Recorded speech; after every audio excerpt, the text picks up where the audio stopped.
Former President George W. Bush will visit New Orleans today to mark the 10th anniversary of Hurricane Katrina. The massive storm killed nearly 2,000 people, mostly in New Orleans, and displaced more than 1 million others. President Obama spoke to an enthusiastic crowd Thursday at a community center in the lower 9th Ward. He offered encouragement for the work still ahead. CBS Sunday Morning's Tracy Smith covered the devastation in New Orleans 10 years ago. She's now back in the city to track the recovery. Tracy, good morning.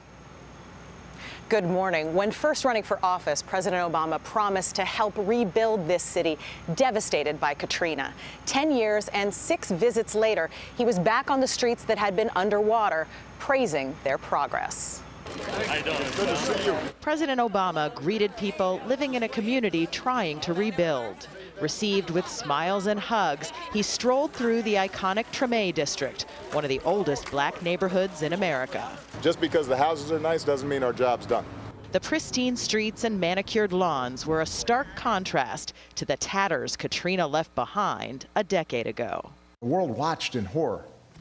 We saw those rising waters drown the iconic streets of New Orleans. Families stranded on rooftops, bodies in the streets, children crying, crowded in the Superdome.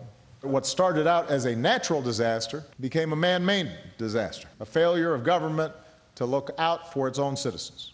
America failed the people of New Orleans. In 2007, during his campaign for president, then Senator Obama promised to help mend New Orleans, both its infrastructure and its inequalities, while noting the strides that have been made since, including a $14.5 billion levee system. The president said New Orleans isn't finished. Our work here won't be done when almost 40% of children still live in poverty in this city. Our work won't be done when a typical black household earns half the income of white households in this city.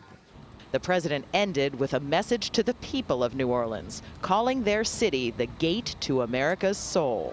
Your efforts inspire me, and no matter how hard it's been and how long the road ahead might seem, you're working and building and striving for a better tomorrow.